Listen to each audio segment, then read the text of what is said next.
بسم الله الرحمن الرحيم.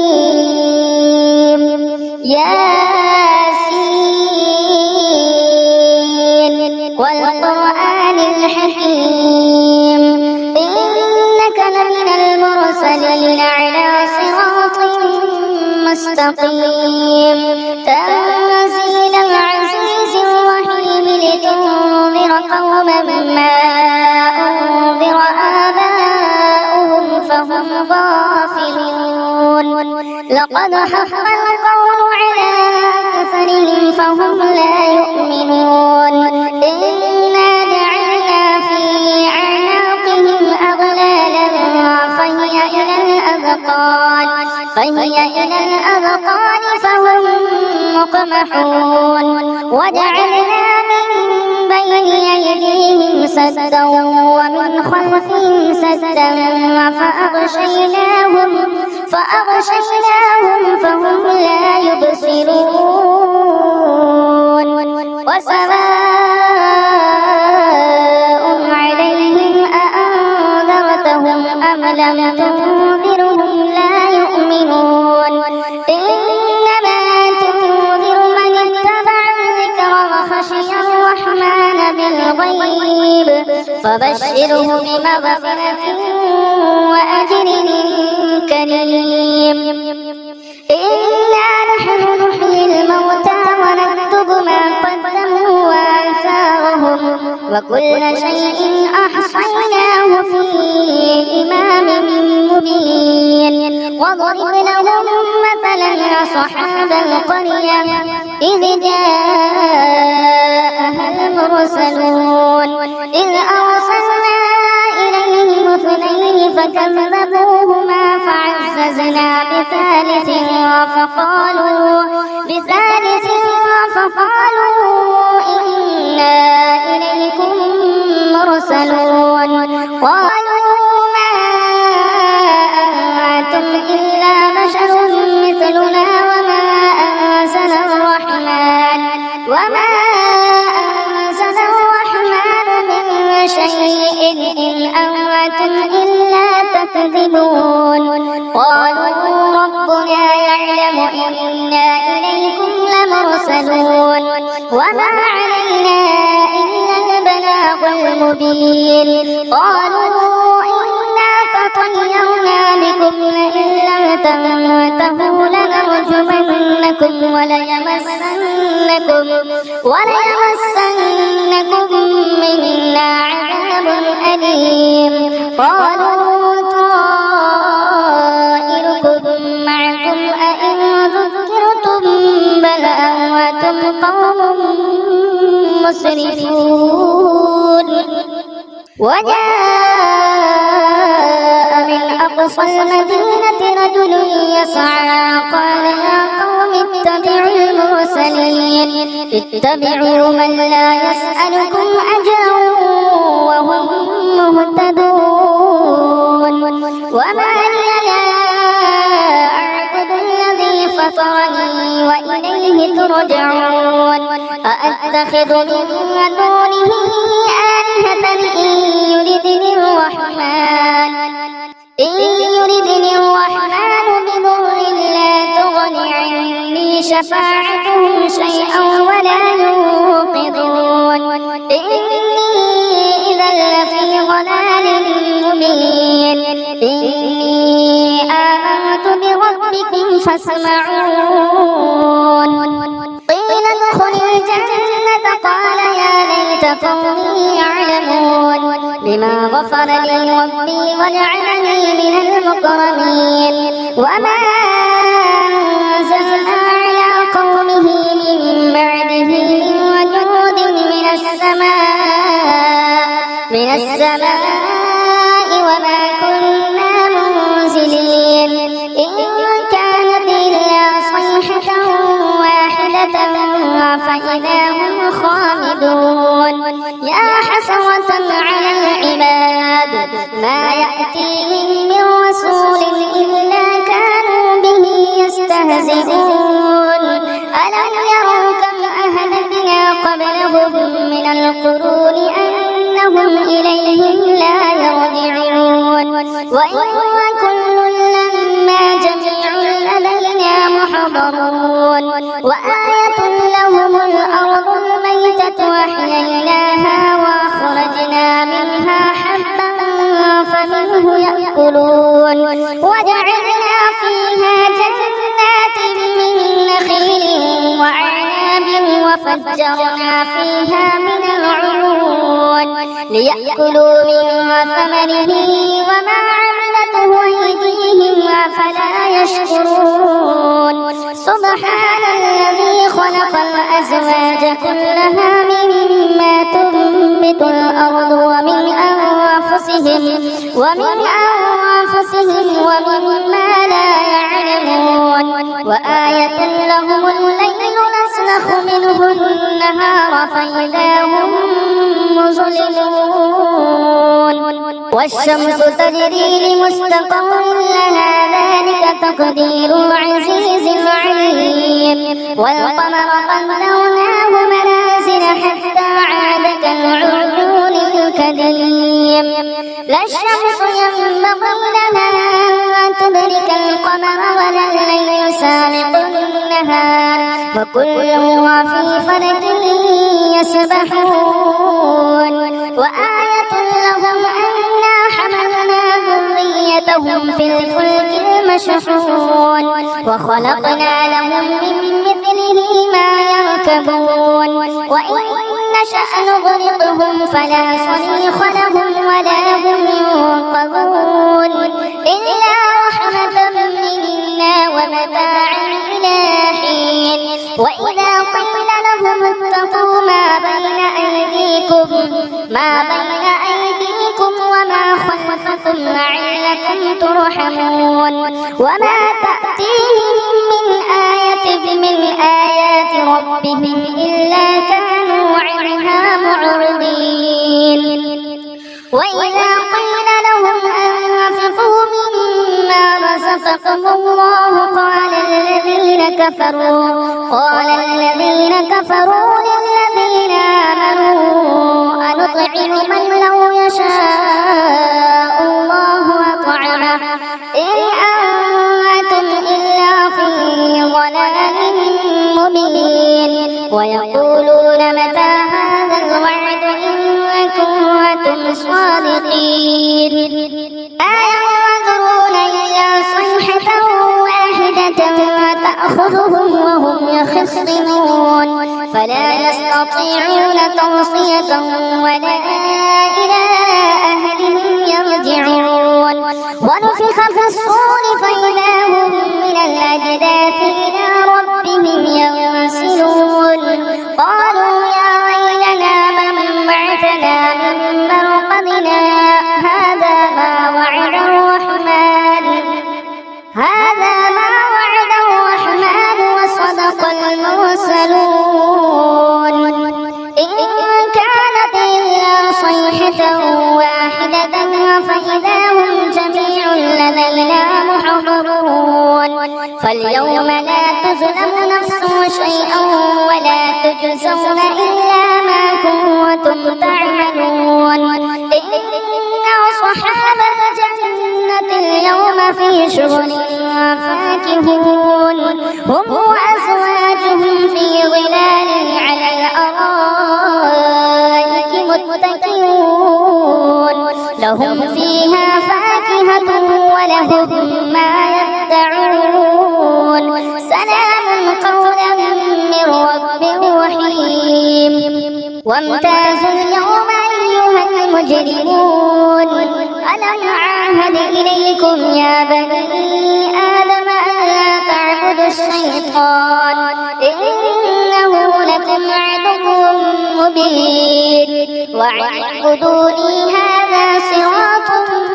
مستقيم ولقد أضل منكم جبلا كثيرا أفلم تكونوا تعقلون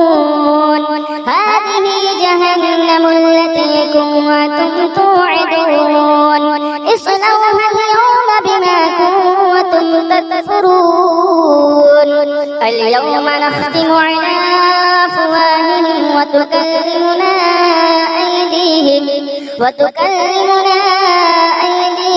وتشهد أرجلهم بما كانوا يكسبون ولو نشاء لطمسنا على أعينهم فاستبقوا الصراط فأنى يبصرون ولو نشاء لمسخناهم على مكانتهم فما استطاعوا مضيا ولا يرجعون ومن نعمره ننكسه في الخلق أفلا يعقلون وما علمناه الشعر وما ينبغي له إن هو إلا ذكر وقرآن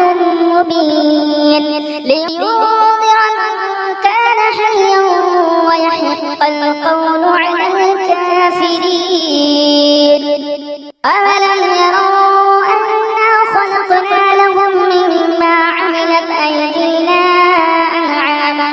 فهم لها مالكون وذللناها لهم فمنها ركوبهم ومنها يأكلون ولهم فيها منافع ومشارب أفلا يشكرون واتخذوا من دون الله آلهة لعلهم ينصرون لا يستطيعون نصرهم وهم لهم جند محضرون فلا يحزنك قولهم إنا نعلم ما يسرون وما يعلنون أولم ير الإنسان أنا خلقناه من نطفة فإذا هو خصيم مبين وضرب لنا مثلا ونسي خلقه قال من يحيي العظام وهي رميم قل يحييها الذي أنشأها أول مرة وهو بكل خلق عليم الذي جعل لكم من الشجر الأخضر نارا فإذا أنتم منه توقدون أوليس الذي خلق السماوات والأرض بقادر على أن يخلق مثلهم بلى وهو الخلاق العليم إنما أمره إذا أراد شيئا أن يقول له كن فيكون فسبحان الذي بيده ملكوت كل شيء وإليه ترجعون أعوذ بالله من الشيطان الرجيم بسم الله الرحمن الرحيم الرحمن علم القرآن خلق الإنسان علمه البيان الشمس والقمر بحسبان والنجم والشجر يسجدان والسماء رفعها ووضع الميزان ألا تطغوا في الميزان وأقيموا الوزن بالقسط ولا تخسروا الميزان والأرض وضعها للأنام فيها فاكهة والنخل ذات الأكمام والحب ذو العصف والريحان فبأي آلاء ربكما تكذبان خلق الإنسان من صلصال كالفخار وخلق الجان من مارج من نار فبأي آلاء ربكما تكذبان رب المشرقين ورب المغربين فبأي آلاء ربكما تكذبان مرج البحرين يلتقيان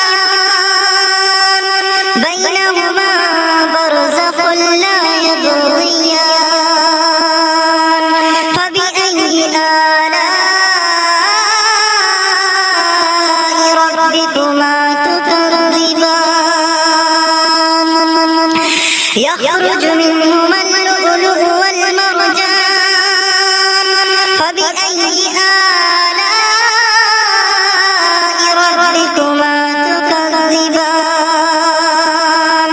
وله الجوار المنشآت في البحر كالأعلام فبأي آلاء ربكما تكذبان كل من عليها فان ويبقى وجه ربك ذو الجلال والإكرام فبأي آلاء ربكما تكذبان يسأله من في السماوات والأرض كل يوم هو في شأن فبأي آلاء ربكما تكذبان سنفرغ لكم أيها الثقلان فبأي آلاء ربكما تكذبان يا معشر الجن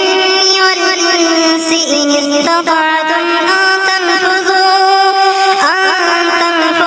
من أقطار السماوات والأرض فانفذوا لا تنفذون إلا بسلطان فبأي آلاء ربكما تكذبان يرسل عليكما شواظ من نار ونحاس فلا تنتصران فبأي آلاء ربكما تكذبان فإذا انشقت السماء فكانت وردة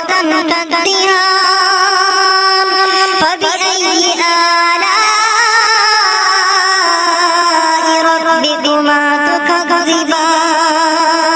تكذبان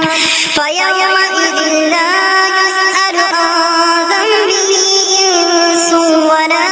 جان فبأي آلاء ربكما تكذبان يعرف المجرمون بسيماهم فيؤخذ بالنواصي والأقدام فبأي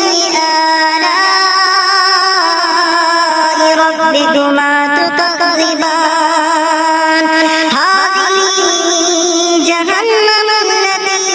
يكذب بها المجرمون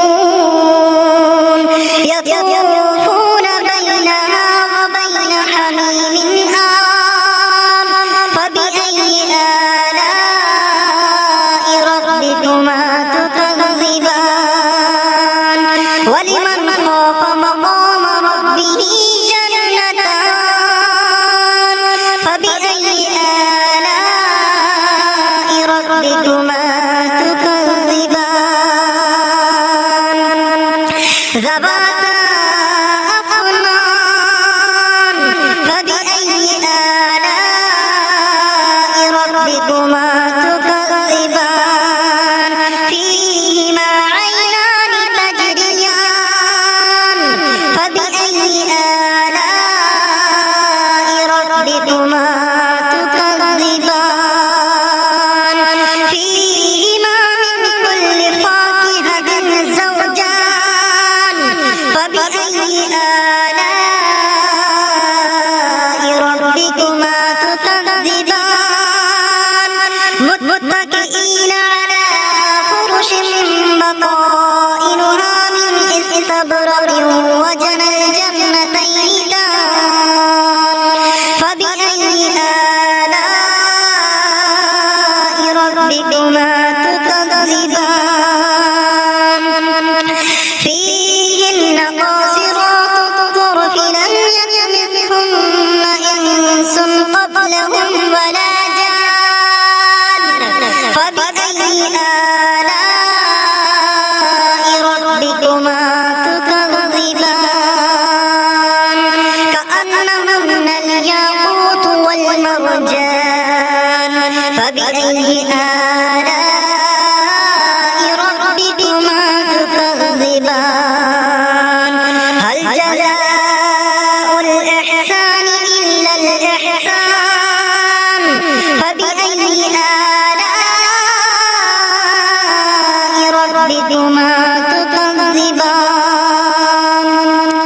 ومن دونهما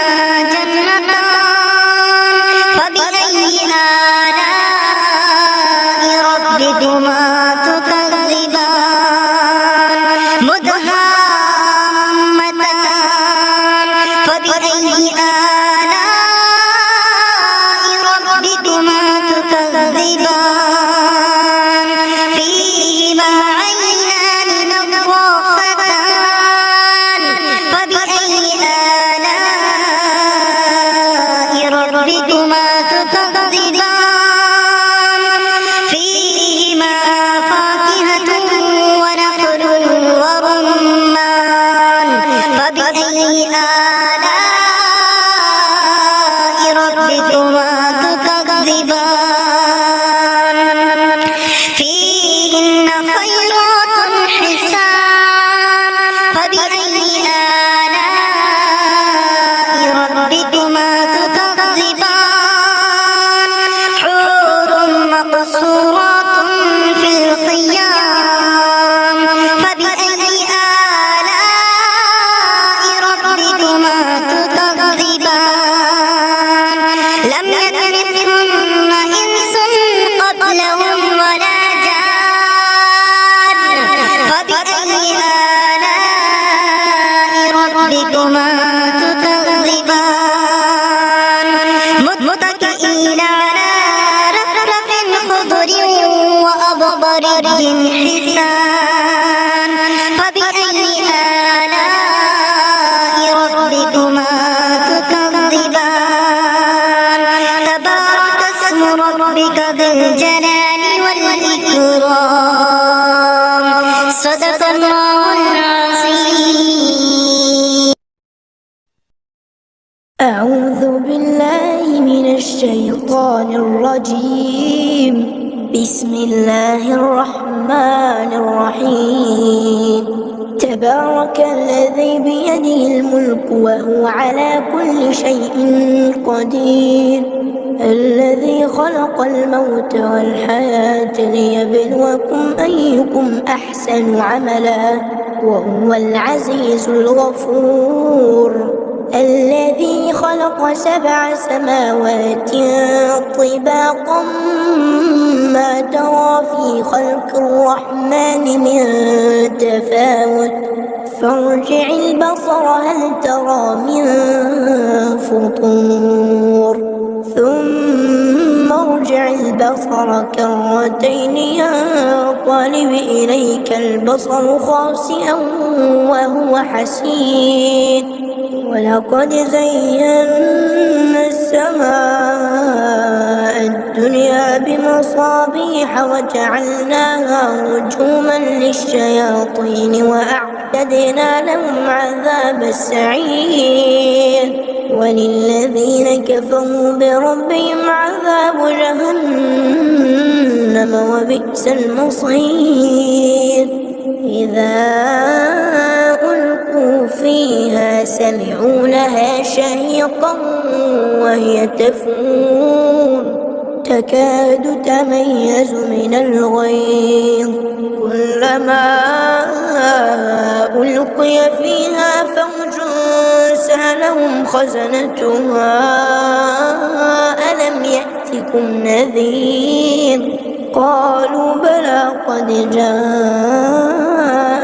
نذير فكذبنا وقلنا ما نزل الله من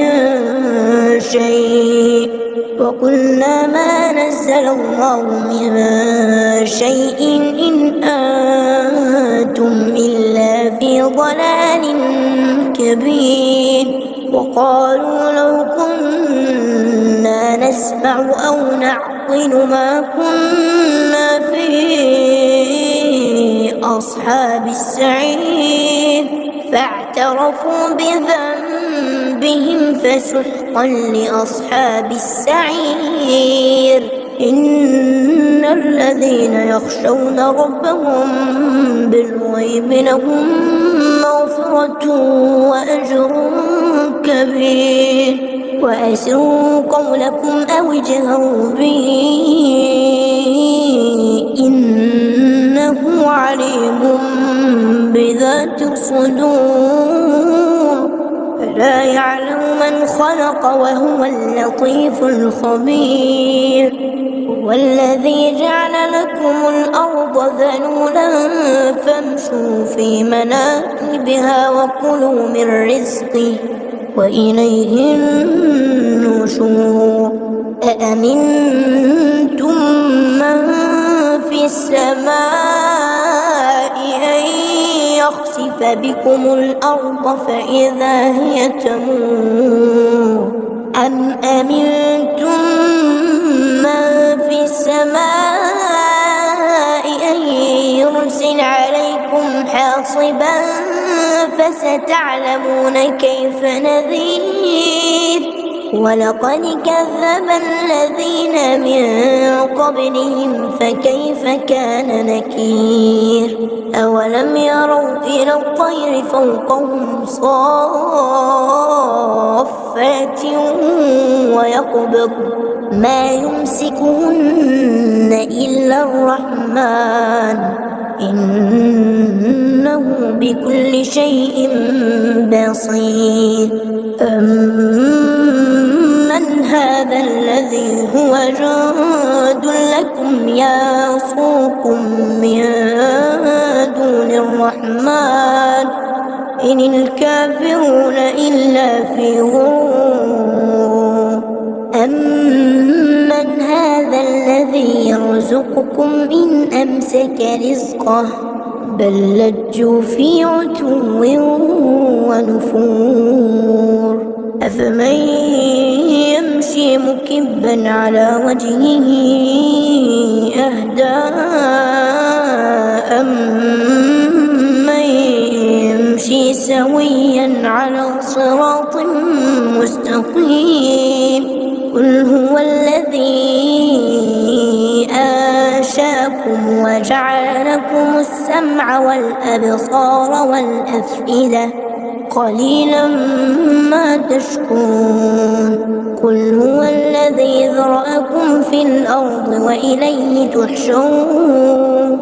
ويقولون متى هذا الوعد إن كنتم صادقين.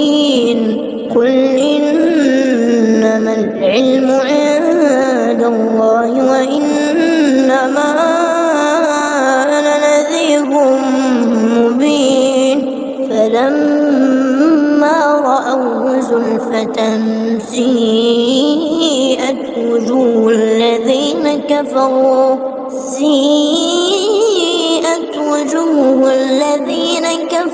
وقيل هذا الذي كنتم به تدعون. قل أرأيتم إن أهلكني الله ومن معي أو رحمنا فمن يجير الكافرين من عذاب أليم. قل هو الرحمن آمنا به وعليه توكلنا فستعلمون من هو في ضلال مبين. قل أرأيتم إن أصبح ماؤكم غورا فمن يأتيكم بماء معين. منها خلقناكم وفيها نعيدكم ومنها نخرجكم تارة أخرى. खाक से पैदा हुए खाक में जाना भी है, खाक ही से हम सभी को फिर उठाया जाएगा। मिन्ने हा खलकनाकुम, एक दिन जाना भी है माल दौलत छोड़ कर, कोई भी हो बिल-यकीन सबसे रिश्ता तोड़ कर, कोई भी महबूब हो साथ जाएगा नहीं, लौट जाएंगे सभी अपने मुंह को मोड़ कर। पास रब के सिर्फ तन्हा, पास रब के सिर्फ تنہا ہی یہ بندہ جائے گا منہا خلقناکم کہ اپنا ہر اعمال تولا جائے گا میزان پر ہے دعا رب خاتمہ سب کا کرے ایمان پر موت کی مشکل گھڑی میں کام آئے گا تیرے تو چلا ہوگا اگر اللہ کے فرمان پر جنت کی بہاروں میں تو ہنستا جائے گا منہا خلقناکم کہ بعد مرنے کے تیرے اقربا نہلائیں گے کانپتے ہاتھوں سے پھر یہ کفن پہنائیں گے آخری دیدار کو آئیں گے دل کو تھام کر دیکھ کر چہرہ سبھی روتے روتے جائیں گے غم زدوں کے سفر کا پیالہ چھلکتا جائے گا منہا خلقناکم کہ بیوی ماں بیٹی بہن سب کا آنچل تر ہوا آج گھر مرحوم کا ہے بنا ماتم کدا اپنے والدین کو بچے روتا دیکھ کر صبر کر پائے نہیں رو پڑے بے ساختہ غم کا ساون ننھی آنکھوں سے برستا جائے گا منہا خلقناکم ہو کے افسردہ کھڑے صف میں سارے اقربا کوئی ہو چھوٹا بڑا یا کوئی شاہ ہو گدا ختم کر دے گا امام جب جنازے کی نماز کاندھے پر لے لیں گے لوگ ہو کہ ان کو غم زدہ پھر اندھیری قبر میں اندھیری قبر میں ان کو سلایا جائے گا منہا خلقناکم کہ نیکی جو لے جائے گا وہ تو پائے گا ثواب جو بدی لے جائے گا قبر میں ہوگا عذاب جب نکیریں نہ آئیں گے قبر میں کرنے سوال نیک جو ہوگا وہی دوست تو دے گا جواب کوئی بھی انسان ہو سب سے پوچھا جائے گا منہا خلقناکم کہ گھر کو آئیں گے سبھی دفن کر دینے کے بعد لیکن اس مرحوم کی دل سے جائے گی نہ یاد لوگ آتے جائیں گے تعزیت کے واسطے موت کا غم ہو جہاں کیسے ہوگا کوئی شاد باپ ماں بھائی بہن دل سب کا روتا جائے گا منہا خلقناکم اور آخری بند سماعت فرمائیں کہ آخرت کے واسطے